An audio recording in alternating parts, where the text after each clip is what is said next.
Oke guys, assalamualaikum warahmatullahi wabarakatuh. Balik lagi bersama saya di Jagoan Neon.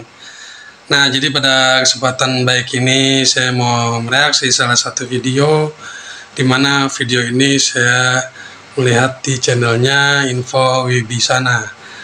Buat teman-teman yang menonton video ini, jangan lupa subscribe channelnya Info Wibisana ya, dan juga channel saya Jagoan Neon. Ya, tanpa berlama-lama kita saksikan aja yuk video lengkapnya seperti apa. Untuk itu saya doakan dulu nih buat teman-teman yang menonton video ini, semoga diberikan kesehatan selalu dan diberikan rezeki yang banyak dan barokah. Amin, amin ya robbal alamin. Yuk kita saksikan langsung.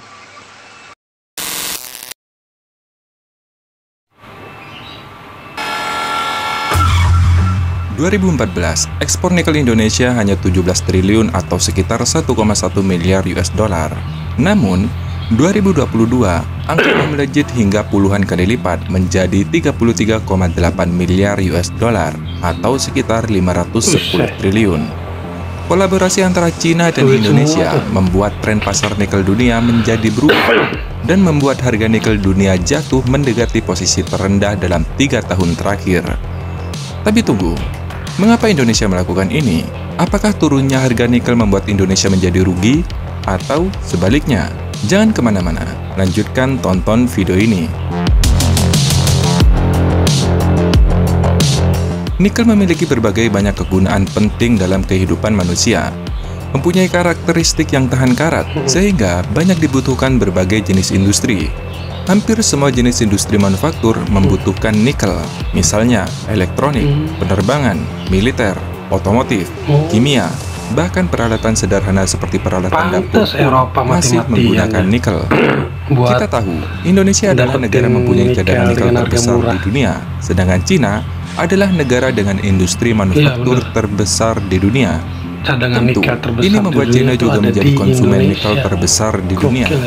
Apa jadinya jika kedua negara ini bersatu? Indonesia sendiri tercatat sudah melarang ekspor nikel pada tahun 2020 yang lalu. Dengan begitu, Cina sebagai pengimpor biji nikel terbesar di Indonesia membangun pengolahan nikel di Indonesia. Sebagian besar material yang diimpor oleh Cina merupakan sektor baja tahan karat dan nikel pig iron yang tetap menjadi kategori perdagangan dengan volume terbesar antara kedua negara.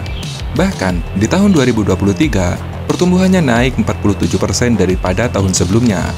Menurut International Nickel Study Group, Indonesia tahun ini menyumbang lebih dari separuh produksi global dibandingkan pada tahun 2019 yang hanya sepertiganya.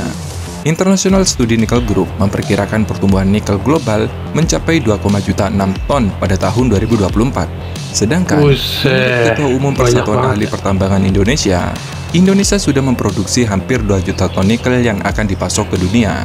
Artinya, 76% pasokan nikel dunia saat ini dikuasai oleh Indonesia. Tapi, harga nikel baru-baru ini turun anjlok. Mengutip dari CNBC Indonesia Riset, bahkan tren penurunan harga nikel sudah terjadi sejak 2021. Tapi anehnya, produksi nikel Indonesia bukan menurun, justru tiap tahun semakin tinggi. Kenapa Indonesia melakukan ini? Apakah Indonesia ingin menguntungkan Cina? Atau ada keuntungan besar di balik itu semua? Predator pricing.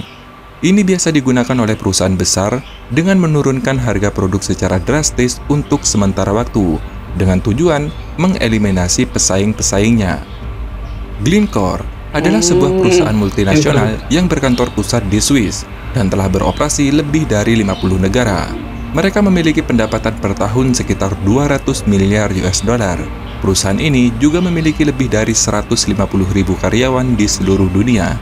Namun, baru-baru ini raksasa pertambangan Glencore mengatakan bahwa pihaknya akan menjual sahamnya di Kaniambo, Kaledonia Baru, dan menghentikan produksi di pabrik pengolahan KNS selama 6 bulan sembari mencari investor baru untuk bisnis yang merugikan tersebut.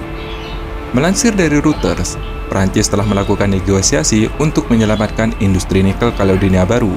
Paris pun mengatakan pekan lalu bahwa pihaknya telah menawarkan dukungan negara kepada KNS senilai 200 juta euro. Kemudian ada Wilo Metal. Perusahaan ini dimiliki oleh Andrew Forrest, salah satu orang terkaya di Australia. Wailo Metal memiliki kapasitas produksi nikel tahunan hingga 100.000 ton. Baru-baru ini, mereka mengatakan pihaknya menutup tambang nikel mereka. Dan masih banyak lagi perusahaan raksasa seperti BSP, First Quantum Metal, Havenbury, dan IGO yang telah tutup tambang di tahun ini. Mereka semua sepakat kemampuan para penambang nikel kadar rendah dari Indonesia untuk membangun tambang dan pabrik pengolahan baru dengan biaya yang murah telah mengejutkan pasar dunia saat ini. Kenapa Indonesia melakukan ini? Sebenarnya mudah saja. Penutupan tambang dan kehilangan lapangan kerja dapat melemahkan industri nikel secara keseluruhan, yang berpotensi membuat Indonesia mendominasi pasar dan meningkatkan harga di masa yang akan datang, alias monopoli. Selain itu, penutupan tambang nikel di negara lain juga dapat mendorong pembangunan pabrik pengolahan biji nikel atau smelter di Indonesia, karena penutupan tambang di luar negeri akan mengurangi pasokan nikel secara global nantinya, yang pada gilirannya dapat menyebabkan harga nikel naik. Kenaikan harga nikel ini membuat investasi dalam pembangunan smelter di Indonesia menjadi lebih menarik secara ekonomis. Indonesia memiliki beberapa keunggulan yang dapat menarik investor untuk membangun smelter di sini. Contohnya, Indonesia memiliki cadangan nikel terbesar di dunia, sehingga menjadi sumber bahan baku yang melimpah. Kedua, pemerintah Indonesia telah menerapkan kebijakan yang mendorong pembangunan smelter, seperti larangan ekspor biji dan program subsidi. Tentu, meskipun Indonesia memiliki cadangan nikel yang melimpah, namun untuk mendapatkannya harus membangun smelter di Indonesia. Yang ketiga, biaya tenaga kerja di Indonesia relatif lebih murah dibandingkan dengan negara lain, memberikan keuntungan tambahan bagi investasi di sektor ini. Benar saja, tahun 2014 hingga 2018, pertumbuhan smelter di Indonesia hanya sebanyak 27 unit, sedangkan di tahun 2023, menurut Kementerian Energi dan Sumber Daya Mineral, mengungkapkan dari total fasilitas pemurnian dan pemrosesan mineral mentah atau smelter, khususnya untuk komoditas nikel di Indonesia, baik yang sudah beroperasi dalam masa konstruksi dan ingin dibangun, terakumulasi mencapai 116 smelter. Jauh, pertumbuhannya sangat-sangat tinggi. Dan perlu diingat, meskipun harga nikel terus menurun, namun pendapatan nikel Indonesia tiap tahunnya terus meningkat.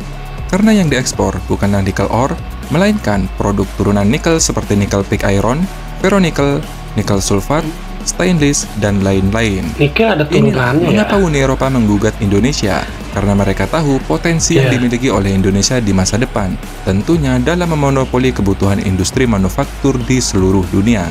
Semoga informasi ini bermanfaat. Terima kasih sudah menonton. Jangan lupa like dan subscribe, dan sampai jumpa. Bahan dasarnya dari nikel.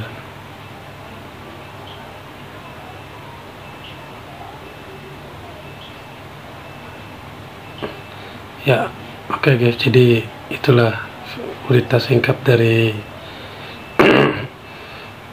info nikel, tentang nikel Indonesia ya. Buat teman-teman yang nonton video ini, semoga diberi kesehatan dan diberikan rezeki yang banyak dan barokah. Amin, amin ya rabbal alamin.